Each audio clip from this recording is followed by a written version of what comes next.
After I did it, another micropersonality came in. Now I was feeling great. I don't call it states anymore. I call it micro personalities. Micro personalities. This is how I call it. It's like when you're talking to someone, he has inside of him many, many micro personalities. And in every single time frame, one micro personality is in control. And some of these micro personalities are easier to influence, and some are harder to influence, and some are more easily like taking some courses of actions, and take other courses of action. For example, last week, Wednesday, or maybe it was Tuesday. It was Tuesday. I was sitting in my living room,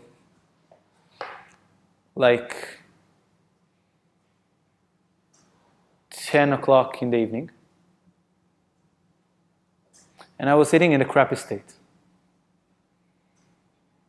I had a long day, it was a good day, but now I knew one thing. I have to text my personal coach, my life coach, about my goals for last week and how did I deal with them and my goals for next week. And I knew that one of my goals for last week that I had to report on was publishing and telling people and inviting people to this workshop. And I didn't want to do it. And I was like looking at it, and suddenly the micropersonality that got in charge was my weak, low self-esteem, crappy micropersonality. So I was sitting like this on the sofa, on the couch, and I was like typing 300 letters of a text message to my personal coach, telling her why I logically deduced that postponing this workshop was the right thing to do, and it's not a matter of fear or procrastination. And right before I pressed send, I told Liel, my wife, she was sitting right next to me, I'm not going to do the workshop on Wednesday. Why in this voice? Because this is the voice of this micropersonality. The thing is, the positive side of this crappy personality is that it takes orders. So Liel was telling me, no, you're not, you are doing it. And I was like, okay, deleting everything, telling her, and doing it. After I did it, another micropersonality came in. Now I was feeling great. I was texting a different message to my life coach. I was telling her, I wanted to procrastinate it, but I didn't. Whippy, hooray! And we celebrated it. We celebrated the idea of me not procrastinating it, simply doing it. One personality wants to avoid pain. Another personality understands the opportunity. So when we're discussing state, another way to discuss it is to consider people in different states, especially people who are very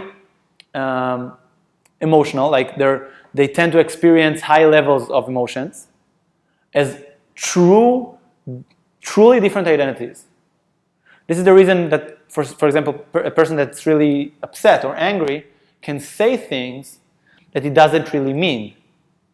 But if you look at him, and if you know, like, for example, body language signals of like detecting lies, and you look at him, he's telling the truth. When someone is angry, is pissed off, and is saying mean things, he's not lying, he's telling the truth.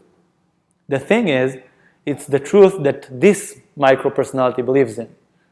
And it doesn't mean like the 99,000 other micro-personalities in this person's mind believe in this truth. So it's a very powerful idea to understand that our states is like a micro-personality. It's also on ourselves and also on other people. This way we understand that, first of all, it removes the need of cheating in relationships, because you understand you have like 9,900 wives. So you don't need any more. It's more than enough. You have to maintain all of this. It's crazy already. You can have like threesomes and foursomes and whatever you want only with your wife. It's crazy enough. But also, you can understand that in different time frames, you actually do have a different wife, you have a different husband, you have a different kid. And just like you don't try to communicate the same way with every single one of your children, because you understand your children are different, this one child is in fact few different children, and in different states he needs to be communicated in a different way.